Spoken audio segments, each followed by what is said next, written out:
Lewis L K. நல்வாழ்வு நம் கையில். You can heel your life. மனதில் மகிழ்ச்சி. கண்ணன்.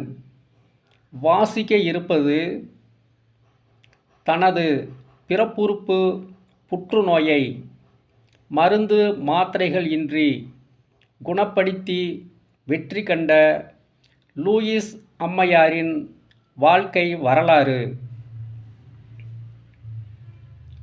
என் சொந்த கதையை உங்களுடன் பகிர்ந்து கொள்வதுடன் இந்த புத்தகத்தை நான் முடித்திருக்கிறேன்.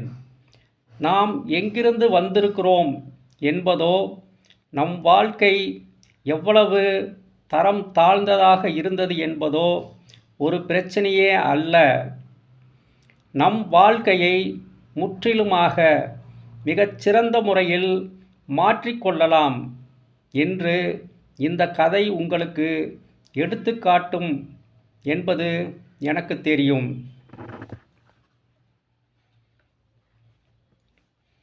என்னிடம் ஆலோசனை நாடி வரும் ஏராளமானவர்களிடம் உங்களுடைய குழந்தை பருவம் பற்றி சொல்வீர்களா என கேட்பதுண்டு. அனைத்து விவரங்களையும் தெரிந்து கொள்ள வேண்டும் என்பதற்காகவே இப்படி கேட்பதில்லை. அவர்கள் குழந்தையாக இருந்தபோது அவர்கள் வளர்ந்த முறை, குடும்ப சூழ்நிலை ஆகியவற்றை அறிந்து கொள்வதற்காகத்தான் அப்படி கேட்பேன். இப்போது அவர்கள் எதிர்கொண்டுள்ள பிரச்சனையின் ஆணிவேர் நீண்ட காலத்திற்கு முன்பே விதையாக முளைத்துவிடத் தொடங்கிவிட்டது. நான் 18 மாத குழந்தையாக இருந்தபோது என் பெற்றோர் விவாகரத்து செய்து கொண்டனர். அந்த சூழ்நிலை அவ்வளவு மோசமாக இருந்ததாக எனக்கு நினைவில்லை. ஆனால் என் தாய் ஒரு வீட்டில் தங்கியிருந்து வேலை செய்வதற்காக சென்றபோது என்னை ஒரு காப்பகத்தில் விட்டு சென்று பயங்கர அனுபவம் இன்னும் எனக்கு நினைவில் உள்ளது. தாயை பிரிந்து 3 வாரங்கள் வரை இடைவிடாமல் நான் வீறிட்டு அழுததால் அங்கிருந்தவர்களால் என்னை சமாளிக்க முடியவில்லை. வேறு வழியில்லாமல் என்னை அங்கிருந்து எடுத்துச் சென்ற என் தாய் வேறு மாற்று ஏற்பாடுகளை செய்தார். என் தந்தையிடமிருந்து பிரிந்து தனி மனுஷியாக அவள் என்னை பல்வேறு இன்னல்களுக்கிடையே வளர்த்ததை நினைத்து பார்க்கும்போது என் தாயை நினைத்து பெருமிதம் கொள்கின்றேன்.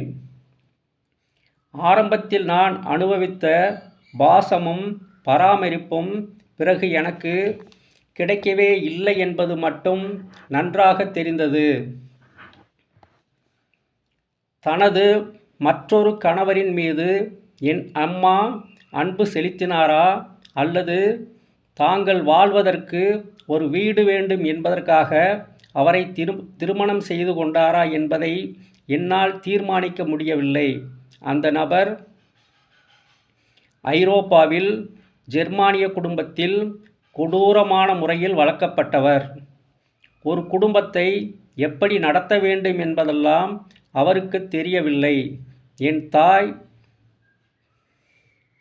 வயிற்றில் என் தங்கை வளரத் தொடங்கினாள்.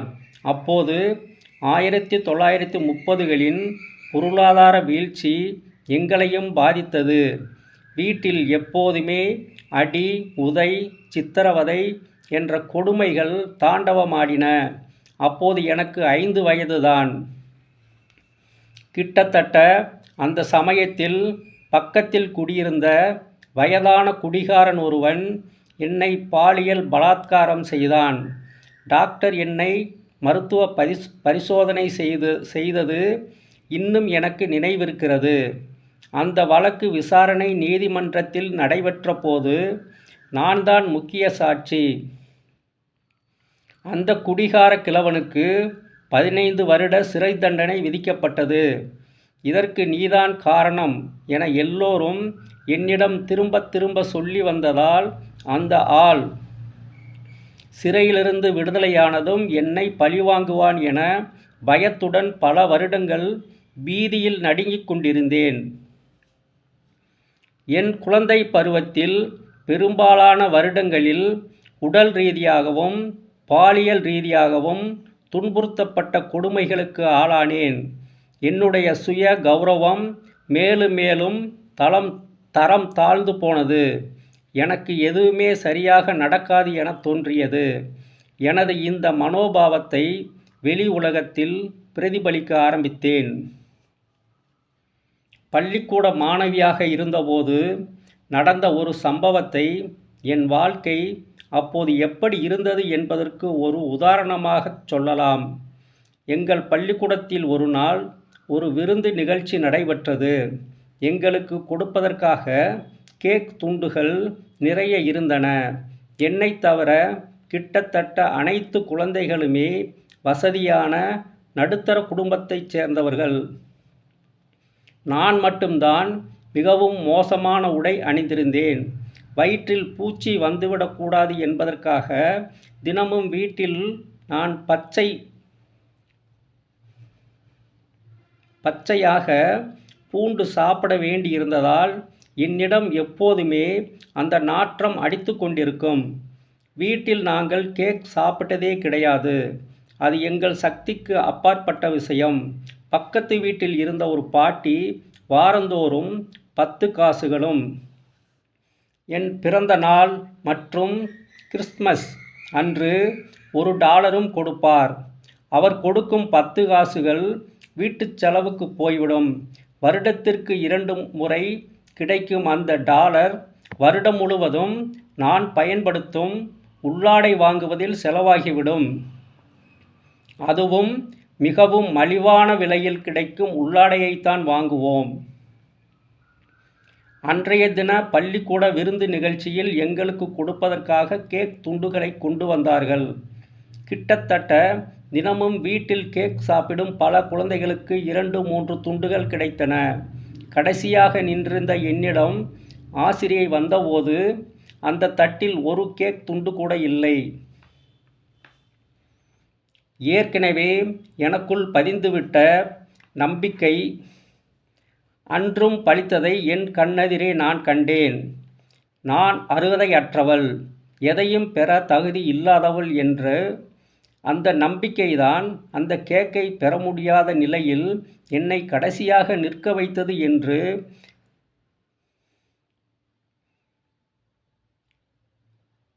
எனது நிலவரம் அதுதான். எனது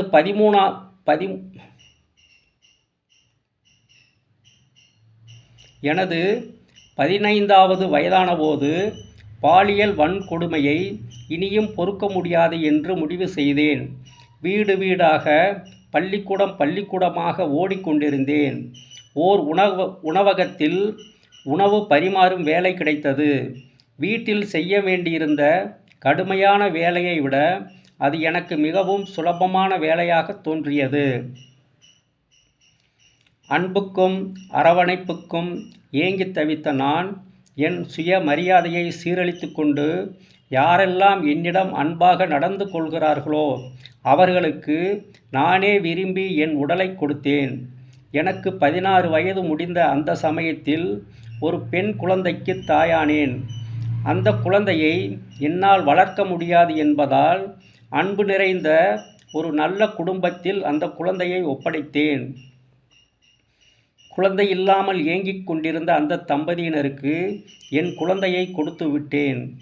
கர்ப்பவதியாக இருந்த நான் பிரசவ காலத்தில் கடைசி 4 மாதங்கள் அவர்கள் வீட்டிலேயே தங்கியிருந்தேன். மருத்துவமனையில் என் குழந்தை பிறந்ததும் அதன் பெற்றோராக அந்த தம்பதியினரின் பெயர்களையே பதிவு செய்தேன். அப்படிப்பட்ட சூழ்நிலையில் தாய்மையின் சந்தோஷத்தை என்னால் அனுபவிக்க முடியவில்லை.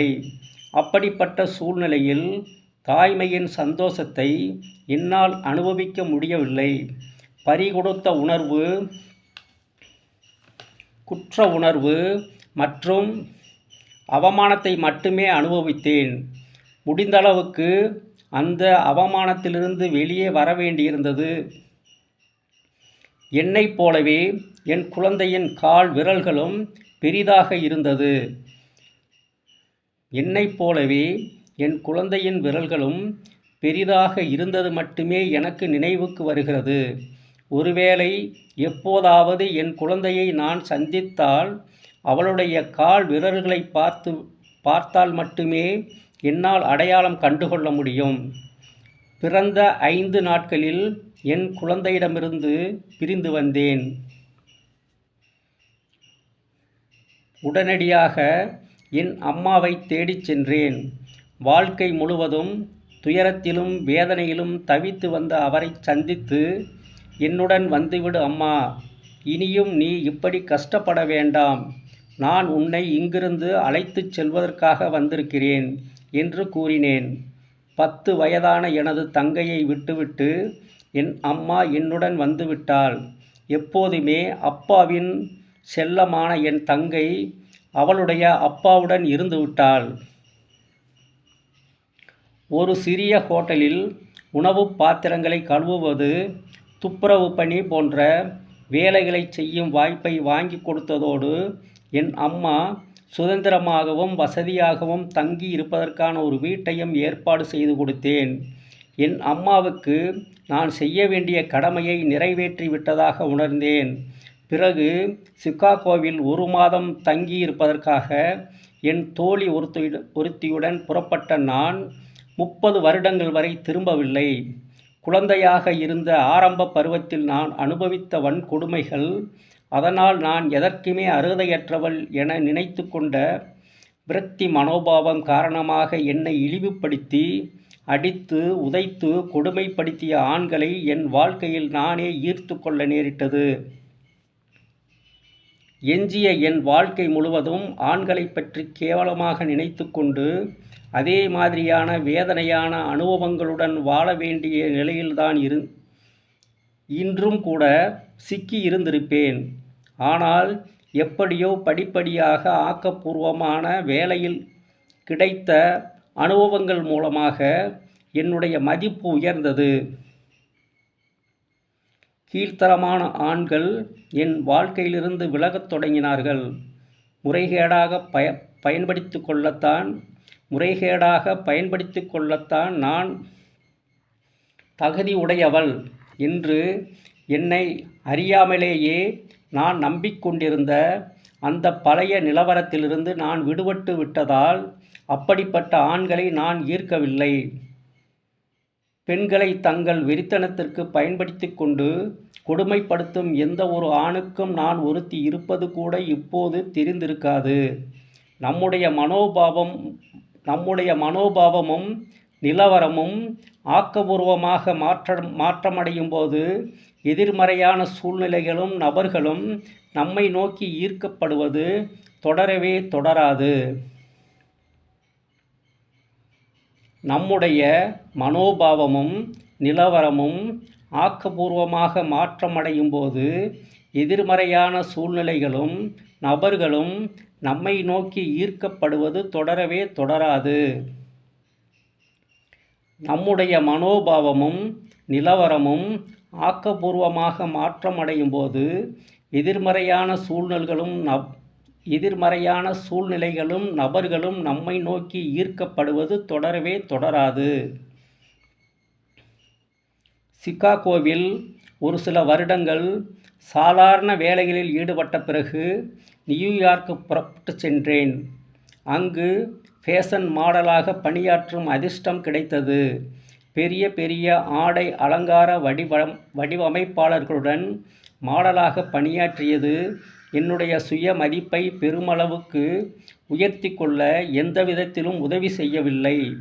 என்னிடம் நானே மேலும் மேலும் குற்றம் குறைகளை கண்டுபிடித்து கொள்வதில்தான் அந்த தொழில் பெரும் பங்கு வகித்தது.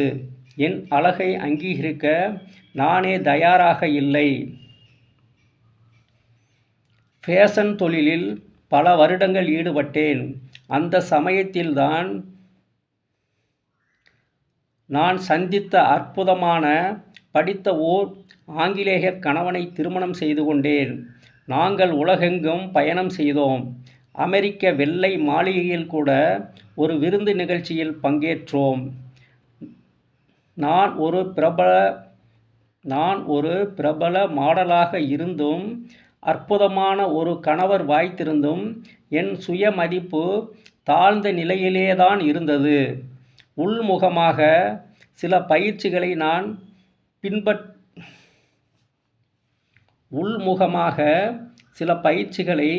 நான் பின்பற்றும் வரை அதே நிலைதான் பல வருடங்கள் நீடித்தது. உள்முகமாக சில பயிற்சிகளை நான் பின்பற்றும் வரை அந்த நிலைதான் பல வருடங்கள் நீடித்தது. உள்முகமாக சில பயிற்சிகளை நான் பின்பற்றும் வரை அந்த நிலைதான் பல வருடங்கள் நீடித்தது. என்னுடைய 14 வருட திருமண வாழ்க்கைக்கு பிறகு ஒரு நாள் என் கணவர் இன்னொரு பெண்ணை திருமணம் செய்து கொள்ள விரும்புவதாக திடீரென தெரிவித்தார். என் வாழ்க்கையின் நல்ல விஷயங்கள் முற்றிலுமாக முடிவுக்கு வந்துவிட்டதாக நம்பத் தொடங்கினேன். ஆம், நொறுங்கிப் போய்விட்டேன். ஆனால் காலம் கடந்தது, என் வாழ்க்கையும் தொடர்ந்தது. என் வாழ்க்கை மாற்றமடைவதாக என்னால் உணர முடிந்தது. வசந்த காலத்தில் ஒரு நாள் என் கணித நிபுணர் ஒருவரை சந்தித்தேன். என் வாழ்க்கையில் நடைபெறவுள்ள ஒரு சிறு நிகழ்வு என் வாழ்க்கையை மாற்றியமைத்துவிடும் என கூறினார். மிகவும் சாதாரணமாகத்தான் அந்த சிறிய சம்பவம் நிகழ்ந்தது.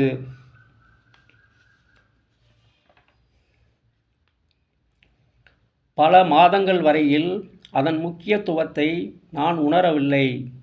நியூயார்க் நகரில் சர்ச் ஆஃப் ரிலிஜியஸ் சயின்ஸ் என்ற அமைப்பு நடத்திய நிகழ்ச்சிக்கு எதேச்சையாகச் சென்றிருந்தேன். அங்கு கூறப்பட்ட விஷயம் எனக்கு புதியதாக இருந்தது. எனக்குள்ளே ஏதோ ஒன்று கவனம் செலுத்து என்று கூறியது. அப்படியே அதை பின்பற்றினேன். அதையடுத்து ஞாயிற்றுக்கிழமைகளில் நடைபெறும் ஜெப நிகழ்ச்சிகளுக்கு மட்டுமல்லாமல் வாராந்திர வகுப்புகளுக்கும் செல்ல ஆரம்பித்தேன். அழகு, மாடல், ஃபேஷன் உலகம் என்பதிலெல்லாம் எனக்கு ஆர்வம் குறையத் தொடங்கியது. எத்தனை வருடங்களுக்கு என் இடுப்பு அளவை பற்றியும் அல்லது புருவங்களின் வடிவம் பற்றியும் என்னால் கவலைப்பட்டு கொண்டே இருக்க முடியும்? பள்ளிக்கூட படிப்பை பாதியிலேயே விட்டுவிட்டு எதையுமே கற்றுக்கொள்ளாமலேயே இருந்துவிட்ட நான் இப்போது தீவிரமாக கற்றுக்கொள்ளும் ஒரு மாணவியாக மாறினேன். மெய்ஞானம், அரூப சக்தி குறித்த விஷயங்களை என்னால் முடிந்தளவுக்கு கற்றுக்கொள்வதில் முழு மூச்சாக ஈடுபட்டேன். சர்ச் ஆஃப் ரிலிஜியஸ் சயின்ஸ் அமைப்பு என்னுடைய புதிய இல்லமாக மாறியது.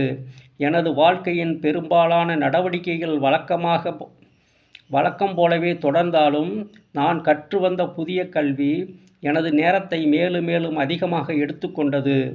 3 வருடங்களுக்குப் பிறகு சர்ச் அமைப்பின் உரிமம் பெற்ற பயிற்சியாளர் பதவிக்கு விண்ணப்பிக்க எனக்கு தகுதி உள்ளது என்பதை அறிந்தேன். அதற்கான தேர்விலும் வெற்றி பெற்றேன். அதையடுத்து சர்ச்சில் கவுன்சிலிங் அளிக்கும் ஆலோசகராக எனது வாழ்க்கை பயணம் ஆரம்பமானது. அது ஒரு சிறிய தொடக்கம்தான். பிறகு சூழ்நிலை தியானம் கற்றுக்கொண்டேன். பிறகு ஆழ்நிலை தியானம் கற்றுக்கொண்டேன். ஃபேர்ஃபீல்டில் உள்ள மகரிஷி சர்வதேச பல்கலைக்கழகத்தின் கல்லூரிக்குச் சென்று 6 மாத காலம் பயிற்சி பெற்றேன்.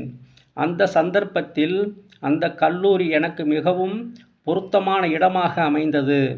ஒவ்வொரு திங்கட்கிழமை காலையிலும் ஒரு புதிய விஷயம் குறித்து வகுப்பு நடைபெறும். உயிரியல், வேதியியல் மட்டுமல்லாமல் சார்பியல் கோட்பாடு குறித்தும் கூட வகுப்புகள் நடைபெற்றன. ஒவ்வொரு சனிக்கிழமை காலையிலும் நாங்கள் தேர்வு எழுத வேண்டும். ஞாயிற்றுக்கிழமை விடுமுறை. திங்கட்கிழமை காலை புதிய பாடம் கற்றுக் கொடுக்கப்படும். நியூயார்க் சிட்டி வாழ்க்கையில் என் கவனத்தை வேறு எதிலும் நான் சிதறவிடவே இல்லை. இரவு உணவுக்கு பிறகு நாங்கள் அனைவரும் எங்கள் அறைகளுக்குச் சென்று படித்து கொண்டிருப்போம். அந்த கல்லூரி வளாகத்திலேயே அதிக வயதுள்ள மாணவி நான்தான். அங்கு ஒவ்வொரு கணத்தையும் நான் ஆசையாக அனுபவித்தேன். மது, புகைப்பிடித்தல், போதைப்பொருள் ஆகிய அனைத்து பழக்கங்களுக்கும் அங்கு தடை விதிக்கப்பட்டிருந்தது. தினமும் 4 தடவை தியான பயிற்சியில் ஈடுபடுவோம். தினமும் 4 தடவை தியான பயிற்சியில் ஈடுபடுவோம். பயிற்சி முடிந்து அங்கிருந்து நான் முடியாமல் மூர்ச்சையடைந்து விழுந்து விடுவேன் என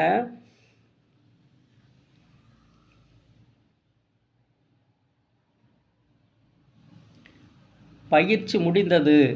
அங்கிருந்து நான் புறப்பட்ட நாளன்று விமான நிலையத்தில் சிகரெட்டு புகையை தாங்க முடியாமல் மூர்ச்சை அடைந்து விழுந்து விடுவேன் என நினைத்து கொண்டேன்.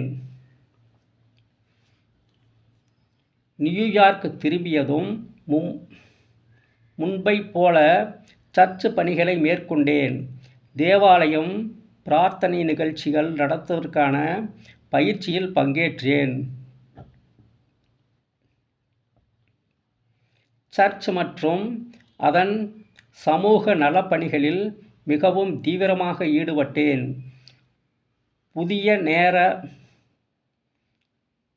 மதிய நேர பிரார்த்தனை கூட்டங்களில் நான் உரையாற்றத் தொடங்கினேன். பலருக்கு ஆலோசனைகளையும் வழங்கினேன். விரைவில் இதுவே என்னுடைய முழு நேர தொழிலாக மாறிவிட்டது. இந்த பணிகளுக்கிடையே எனது அனுபவங்களையும் சிந்தனைகளையும் தொகுத்து ஹீல் யுவர் பாடி என்ற சிறு புத்தகமாக வெளியிட்டேன். அதையடுத்து பல பகுதிகளில் சுற்றுப்பயணம் செய்து உரையாற்றினேன். சிறு சிறு பயிற்சி வகுப்புகளையும் நடத்தினேன். ஒரு நாள் நடத்தப்பட்ட மருத்துவ பரிசோதனையில் எனக்கு புற்றுநோய் இருந்தது கண்டுபிடிக்கப்பட்டது. 5 வயதிலேயே பாலியல் வன்கொடுமைக்கு ஆளாகி குழந்தை பருவத்தின் போதே பல விதங்களில் சீரழிக்கப்பட்ட எனக்கு பிறப்புறுப்பு பகுதியில் புற்றுநோய் தாக்கியிருந்தது எந்த ஆச்சரியமும் இல்லை.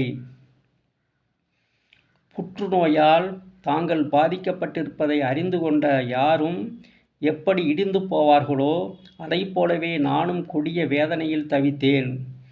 புற்றுநோயால் தாங்கள் பாதிக்கப்பட்டிருப்பதை அறிந்து கொண்ட யாரும் எப்படி இடிந்து போவார்களோ அதைப்போலவே நானும் கொடிய வேதனையில் தவித்தேன். ஆனாலும் கூட பல்வேறு பிரச்சனைகளுக்கு தீர்வு நாடி என்னிடம் வருவோருக்கு ஆலோசனை வழங்குவதையே நான் தொழிலாக கொண்டுள்ள நான் மன வலிமை மூலம் குணப்படுத்திக் கொள்ள முடியும் என்பதை அறிந்திருந்தேன். என்னிடம் வருவோருக்கு ஆலோசனை வழங்குவதையே நான் தொழிலாக கொண்டுள்ள நான் மன வலிமை மூலம் குணப்படுத்திக் கொள்ள முடியும் என்பதை அறிந்திருந்தேன். என் மூலமாகவே நான் இதை நிரூபித்து காட்டுவதற்கு எனக்கு இப்போது ஒரு வாய்ப்பு கிடைத்துள்ளதாக நம்பினேன். நீண்ட காலமாக அடி ஆழத்தில் உறைந்து கிடக்கும் ஆத்திரம், வெறுப்பு ஆகியவைதான் புற்றுநோயாக வெளிப்பட்டு கடைசியில் உயிருக்கே உலை வைக்கின்றன என்பது எனக்கு தெரியும். எனது குழந்தை பருவத்தில் நான் அனுபவித்த ரணங்கள், வேதனைகள் காரணமாக எனக்குள்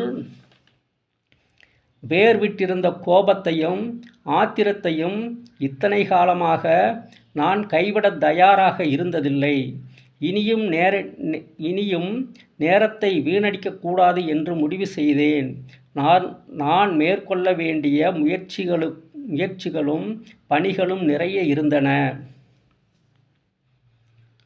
குணப்படுத்த முடியாது என்ற வார்த்தை எத்தனையோ பேரை குலை நடுங்க வைக்கிறது.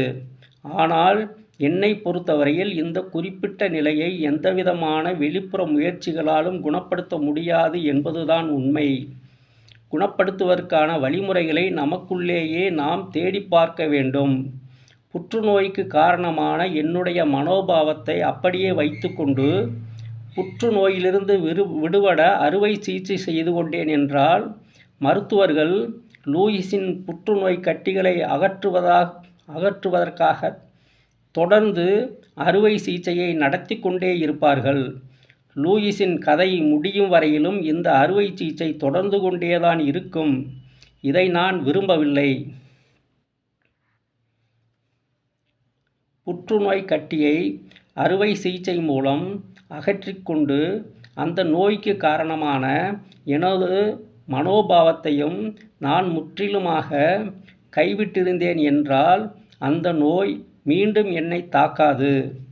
புற்றுநோயாக இருந்தாலும் அல்லது வேறு எந்த நோயாக இருந்தாலும் சம்பந்தப்பட்ட நபரை மீண்டும் அது தாக்குகிறது என்றால் முற்றிலுமாக அதை மருத்துவர்கள் குணப்படுத்த தவறிவிட்டார்கள் என்று எடுத்துக்கொள்ளக்கூடாது. சம்பந்தப்பட்ட நோயாளி அவருடைய மனோபாவத்தில் எந்த மாற்றத்தையும் ஏற்படுத்தி கொள்ளவில்லை என்பதுதான் உண்மையான காரணம். உடலில் வேறு ஏதாவது ஒரு பகுதியில் கூட அந்த நபர் மீண்டும் அதே வியாதியை வரவழைத்து கொள்ளக்கூடும். புற்றுநோய்க்கு காரணமான மனோபாவத்தை என்னால் மாற்றிக்கொள்ள முடிந்தால் அறுவை சிகிச்சை கூட எனக்கு தேவையில்லை என்று நம்பினேன். எனவே அறுவை சிகிச்சைக்கான பணவசதி தற்போது என்னிடம் இல்லை என டாக்டரிடம் சொல்லி அந்த அறுவை சிகிச்சைக்கு கால அவகாசம் கோரினேன். வேண்டா வெறுப்பாக 3 மாத காலம் அவகாசம் கொடுக்கப்பட்டது. வேண்டா வெறுப்பாக 3 மாத கால அவகாசம் கொடுக்கப்பட்டது. உடனே என்னை நானே குணப்படுத்திக் கொள்வதில் தீவிரமாக ஈடுபட்டேன். புற்றுநோயிலிருந்து குணமடைவதற்கான மாற்று வழிமுறைகள் குறித்து அனைத்து விஷயங்களையும் படித்தேன், ஆராய்ந்தேன். ஆரோக்கிய உணவு முறை குறித்த புத்தகங்கள் விற்பனை செய்யும் கடைகளுக்கு சென்று புற்றுநோயால் பாதிக்கப்பட்டவர்களுக்கான உணவு பழக்கங்கள் குறித்த அனைத்து புத்தகங்களையும் வாங்கி படித்தேன். பாத மசாஜ் பயிற்சி, ஜீரண மண்டலத்திலிருந்து மலக்குடல் வரையிலான குடற்பகுதியை சுத்தம் செய்யும் சுலோன் தெரபி என்ற பயிற்சி முறைகளையும் தெரிந்து கொள்ள விரும்பினேன். இவை இரண்டும் எனக்கு மிகவும் பலன் தரும் என்பதால் இது தொடர்பான ஆலோசனைகளை வழங்கும் நிபுணர்களை நோக்கி நான் வழிநடத்தி செல்லப்படுவதாக எனக்கு தோன்றியது. பாத மசாஜ் பயிற்சி பற்றிய புத்தகங்களை படித்த பிறகு அந்த பயிற்சி நிபுணரை கண்டுபிடிக்க ஆசைப்பட்டேன். ஒரு நாள் சொற்பொழிவு நிகழ்ச்சி ஒன்றுக்கு சென்றிருந்தேன். வழக்கமாக முதல் வரிசையில் அமரும் பழக்கமுள்ள நான் அன்று இரவு கடைசி வரிசையில் உட்கார வேண்டிய கட்டாயம் ஏற்பட்டது. நான் அங்கு அமர்ந்த ஒரு நிமிடத்திற்குள் இன்னொருவர் வந்து என் பக்கத்தில் அமர்ந்தார். அவர் யார் தெரியுமா? நான் தேடிக்கொண்டிருந்த பாத மசாஜ் பயிற்சியாளர். வாரம் 3 தடவை என் வீட்டிற்கு வந்து எனக்கு மசாஜ் சிகிச்சை அளித்தார். 2 மாதங்களாக அவர் அளித்த அந்த சிகிச்சை முறை பேருதவியாக அமைந்திருந்தது. நான் இருந்த நிலையை விட என்னை பற்றி மேலும் நான் சிறப்பாக நினைத்து கொண்டு என்னை நானே பெருமளவுக்கு நேசிக்க வேண்டும் என்பது எனக்கு தெரிந்தது.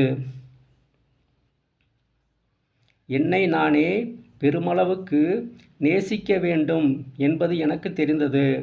என்னுடைய குழந்தை பருவத்தில் எந்த அன்பையும் நேசத்தையும் பெறாதவள் நான் என்னை பற்றி நான் நல்லபடியாக நினைத்து கொள்ளும் அளவுக்கு யாரும் என்னிடம் நடந்து கொள்ளவில்லை. என்னை எப்போதுமே இகழ்ச்சியாக பேசும் மற்றவர்களுடைய மனோபாவத்தை எனதாக்கிக் கொண்டு விட்டேன். அது என்னுடைய 2வது சுபாவமாக அமைந்துவிட்டது. தேவாலய பணிகளை மேற்கொண்டிருந்த போது என்னை பற்றிய புரிதல் உதயமானது. என்னை நானே அங்கீகரித்து நேசிப்பது மிகவும் முக்கியம் என்பதை உணர்ந்தேன். என்னை நானே அங்கீகரித்து நேசிப்பது மிகவும் முக்கியம் என்பதை உணர்ந்தேன். உணவு கட்டுப்பாடு பழக்கத்தை நாளை ஆரம்பிக்கலாம் என்று எப்போதுமே எப்படி ஒத்தி வைப்போமோ அதை போலவே இதை நடைமுறைப்படுத்துவதையும் தள்ளி போட்டேன். ஆனாலும் நீண்ட நாட்கள் வரை ஒத்தி போடாமல் சில நாட்களுக்குள் அந்த நடவடிக்கையை ஆரம்பித்து விட்டேன். கண்ணாடி முன்னால் நின்று கொண்டு, லூயிஸ், உன்னை நான் நேசிக்கிறேன், உண்மையிலேயே நேசிக்கிறேன் என்றெல்லாம் சொல்லிக் கொள்வது ஆரம்பத்தில் மிக கஷ்டமாகத்தான் இருந்தது. ஆனாலும் விடாப்பிடியாக அந்த முயற்சியை மேற்கொண்டேன். என் வாழ்க்கையின் கடந்த காலத்தில் என்னை நானே சிறுமைப்படுத்திக் கொண்ட பல சந்தர்ப்பங்களை எதிர்கொண்டிருந்தேன். ஆனால் இப்போது கண்ணாடியின் முன்னால் மேற்கொண்ட முயற்சியின் காரணமாக அப்படியெல்லாம் நடந்து கொள்வதை தவிர்த்து விட்டேன்.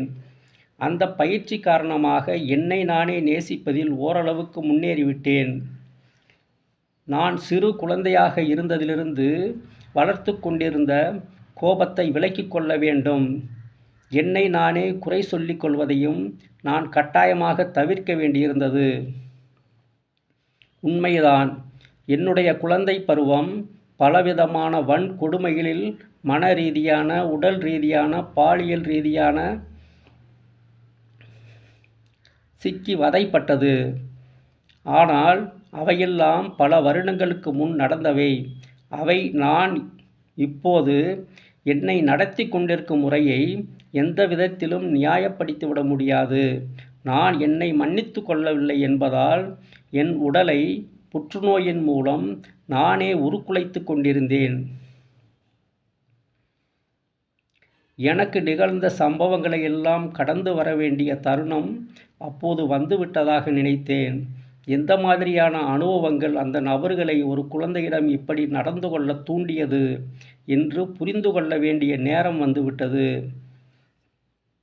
நான் தெரபி நிபுணரின் உதவியுடன் என்னிடம் அடைத்து வைக்கப்பட்டிருந்த பழைய கோபங்களையெல்லாம் தலையணைகளை குத்துவதன் மூலமும் கோபமாக உரக்க கத்துவதன் மூலமும் வெளிப்படுத்தினேன். இவை என்னை தூய்மைப்படுத்தின. பிறகு தங்களுடைய குழந்தை பருவம் குறித்து என் பெற்றோர் என்னிடம் துண்டு துண்டாக கூறிய விஷயங்களையெல்லாம் ஒன்றிணைக்கத் தொடங்கினேன். அவர்களுடைய வாழ்க்கை ஒரு பெரிய பாடமாக என் மனக்கண்ணில் விரிந்தது. எனது புரிதல் மேலும் மேலும் மேம்பட்டிருந்த நிலையில் பக்குவமடைந்த பெரியவரின் கண்ணோட்டத்துடன் அவர்களின் வாழ்க்கையை நான் அணுகியதால் அவர்களுடைய வேதனையையும் துயரத்தையும் நினைத்து பரிவு ஏற்பட்டது. அவர்களிடம் நான் கண்ட குற்றங்கள் கொஞ்சம் கொஞ்சமாக மறையத் தொடங்கின. இத்தனை வருடங்களாக கண்ட நொறுக்கு தீனிகளை விழுங்கி என் உடல் நலத்திற்கு ஊறு விளைவித்து கொண்டதால் இப்போது என் ஆரோக்கியத்தை மீட்டு கொள்வதற்காக ஒரு சிறந்த உணவு பழக்க ஆலோசனையையும் தேடினேன்.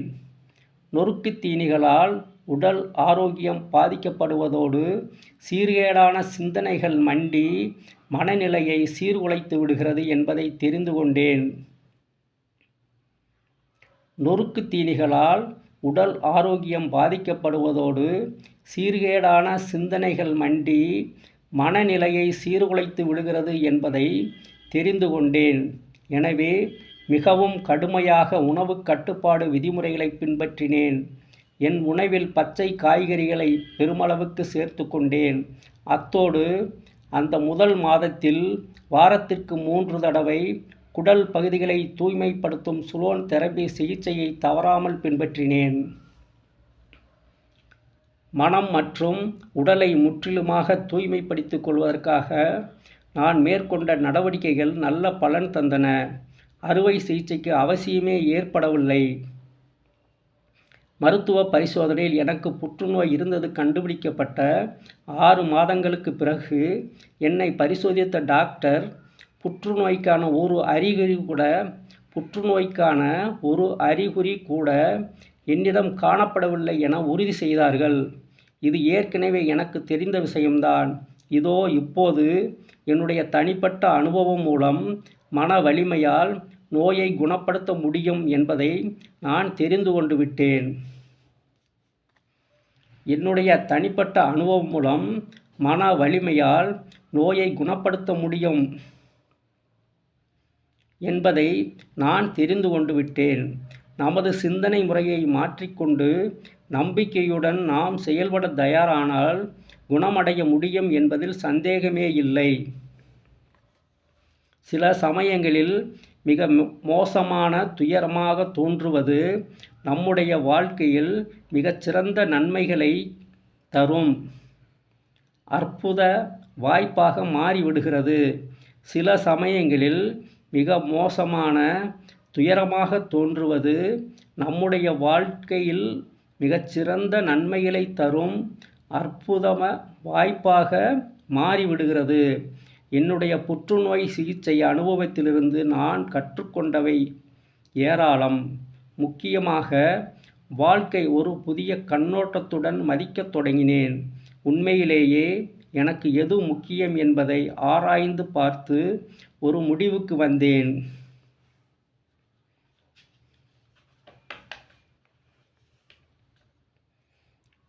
பல வருடங்களுக்கு முன்பு இங்குதான் பிறந்தவள் என்றாலும் கூட, இப்போது என் தாயையும் தங்கையையும் தவிர வேறு யாரையும் எனக்கு தெரியாது. அவர்கள் இருவரும் ஒரு மணி நேர பயணத் தொலைவில் உள்ள புறநகர் பகுதியில்தான் வசித்து வந்தனர். நாங்கள் எப்போதுமே ஒரு நெருக்கமான குடும்பமாகவோ ஒருவருக்கொருவர் மனம் விட்டு பேசக்கூடியவர்களாகவோ இருந்ததில்லை. என் தாய் கண் பார்வையிழந்து ஒரு சில வருடங்கள் அவதிப்பட்டார் என்பதை அறிந்து அதிர்ச்சியடைந்தேன். அதை பற்றி என்னிடம் சொல்ல வேண்டும் என்று கூட யாருமே அலட்டிக்கொள்ளவில்லை. என்னை சந்திக்க முடியாத அளவுக்கு என் தங்கை எப்போதுமே மிகவும் பிஸியாக இருந்ததால் அவள் போக்கிலேயே விட்டுவிட்டு என்னுடைய புதிய வாழ்க்கையை அமைத்து கொள்ளத் தொடங்கினேன்.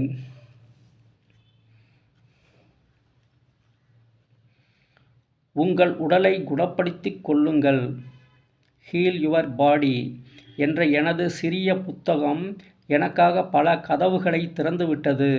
என்னால் முடிந்தளவுக்கு பல்வேறு தரப்பினரை சந்தித்து தொடர்பு ஏற்படுத்தி கொள்ள முயன்றேன்.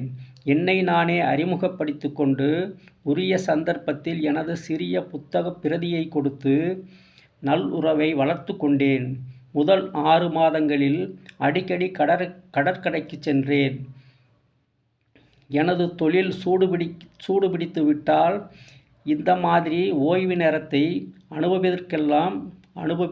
அனுபவிப்பதற்கெல்லாம் வாய்ப்பே இல்லாமல் போய்விடும் என்பதால் ஓய்வு கிடைக்கும் போதெல்லாம் கடற்கரையில் நேரம் கழித்தேன். மெல்ல மெல்ல என்னிடம் ஆலோசனை நாடி வரத் தொடங்கினார்கள். ஆங்காங்கே சில இடங்களில் பேசுவதற்கு அழைப்புகள் வந்தன. லாஸ் ஏஞ்சல்ஸ் என்னை இருகரம் நீட்டி வரவேற்றது. 2 வருடங்களில் அருமையான ஒரு வீட்டிற்கு குடிபெயர்ந்தேன். என்னுடைய குழந்தைப் பருவ வளர்ப்பு முறையோடு ஒப்பிடும்போது லாஸ் ஏஞ்சல்ஸ் நகரில் என்னுடைய புதிய வாழ்க்கை முறை மகத்தான முன்னேற்றமாக அமைந்திருந்தது. எல்லாமே தங்கு தடையில்லாமல் தொடர்ந்தன. எவ்வளவு சுலபமாக நமது வாழ்க்கை முற்றிலுமாக மாறிவிடுகின்றன. ஒரு நாள் இரவு என் தங்கை தொலைபேசியில் என்னை அழைத்தாள். 2 வருடங்களில் அன்றுதான் முதலில் என்னை தொடர்பு கொண்டாள். இப்போது 90 வயதை எட்டியிருக்கும் எங்கள் தாய்க்கு பார்வை போய்விட்டதாகவும் கிட்டத்தட்ட காதும் கேட்கவில்லை என்றும் என் தங்கை கூறினாள். அது மட்டுமில்லாமல் கீழே விழுந்து என் தாய்க்கு இடுப்பு முறிந்துவிட்டது என்றும் சொன்னாள். அந்த ஒரு கணத்தில் நெஞ்சம் பதைபதைத்தது. சுதந்திர பெண்ணாக திகழ்ந்த என் தாய் நிராதரவாகி வேதனையில் தவிக்கும் ஒரு குழந்தையாக மாறிவிட்டது என் மனக்கண்ணில் தோன்றியது. தனது இடுப்பை முறித்து கொண்ட என் தாய் என் தங்கையை சுற்றி எழுப்பப்பட்டிருந்த இரகசிய சுவற்றையும் தகர்த்தார். கடைசியில் நாங்கள் அனைவரும் ஒருவருக்கொருவர் மனம் விட்டு பேசத்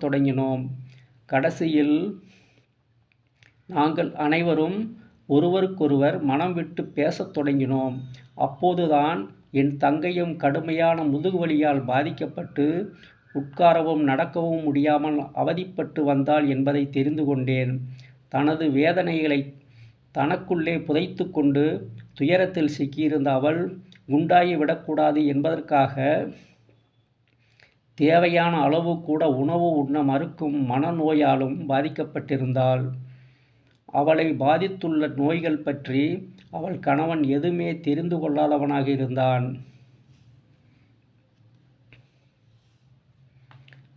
ஒரு மாத சிகிச்சைக்கு பிறகு என் தாயை வீட்டிற்கு அழைத்து போகலாம் என்று மருத்துவமனையில் சொன்னார்கள். ஆனால் தன்னைத்தானே கவனித்து கொள்ள முடியாத நிலையில் இருந்ததால் என் தாய் என்னுடனே வந்து விட்டாள். வாழ்க்கை பயணத்தில் அடுத்தடுத்த கட்டங்களில் நான் நம்பிக்கை வைத்திருந்தாலும் இந்த நிலவரத்தை எப்படி சமாளிக்கப் போகிறேன் என்பது எனக்கு தெரியவில்லை. எனவே கடவுளிடம் பொறுப்பை ஒப்படைத்தேன். என் தாயை நான் கவனித்துக் கொள்கிறேன். அதற்கு நீ எனக்கு உதவி செய்ய வேண்டும்.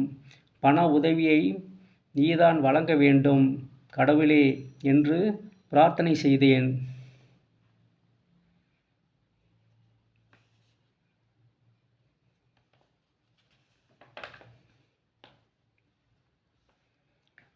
பல வருடங்களுக்கு முன்பு என் தாயை மற்றொரு கணவரிடமிருந்து நான் மீட்டு வந்த பிறகு அந்த மனிதர் தனது கோபத்தையும் ஆத்திரத்தையும் என் தங்கை மீது கொட்டி கொடுமைப்படுத்தியிருக்கிறார்.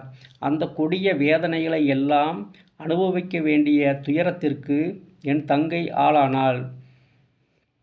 நமது பயம், பதற்றம் காரணமாக உடல் ரீதியான ஒரு பிரச்சனை பூதாகாரமாகவும் உருவெடுப்பதையும் அதைத் தொடர்ந்து யாருமே நமக்கு உதவ மாட்டார்கள் என்ற நம்பிக்கையின்மை நம்மை ஆட்டி படைக்கிறது என்பதையும் நான் அப்போது உணர்ந்து கொண்டேன். என் தங்கையும் இப்படித்தான் பாதிக்கப்பட்டிருந்தாள். அவளுக்கு உதவ இதோ இப்போது லூயிஸ் தயாரானாள். ஒரு மீட்பராக, அவளை காப்பாற்றுவதற்காக அல்ல. அவளுடைய வாழ்க்கையின் இந்த கட்டத்தில் தனக்கு தேவையான நல்வாழ்க்கையை முடிவு செய்யும் மன வலிமையை அவள் வசப்படுத்திக் கொள்வதற்கு லூயிஸ் துணையாக இருந்தாள். படிப்படியாக தீர்வுகள் கிடைக்கத் தொடங்கின. இப்போதும் இன்றும் கூட அந்த நிலை தொடர்கிறது. எங்கள் வாழ்க்கையில் படிப்படியாக முன்னேற்றங்கள் ஏற்பட்டன. ஒரு பாதுகாப்பான சூழ்நிலையை நான் ஏற்படுத்தி கொடுத்தேன். எங்களை குணப்படுத்திக் கொண்டு மேம்படுத்திக் கொள்வதற்கான பல்வேறு வழிமுறைகளையும் நாங்கள் கண்டறிந்தோம். என் தாயின் உடல் நலத்திலும் நல்ல முன்னேற்றம் காணப்பட்டது. தன்னால் முடிந்த அளவுக்கு தினமும் 4 தடவை உடற்பயிற்சி செய்தார். அவரது உடல் வலிமை கூடியது. அது மட்டுமில்லாமல் எந்த ஒரு பிரச்சனையும் இன்றி தனது உடலை சுலபமாக அவர்களால் இயக்க முடிந்தது. காது கேட்கும் சாதனத்தையும் என் தாய்க்கு வாங்கி கொடுத்தேன். வாழ்க்கை மிகவும் சுவாரஸ்யம் நிறைந்ததாக அமைந்து விட்டதால் மிகவும் மகிழ்ச்சி அடைந்தார்.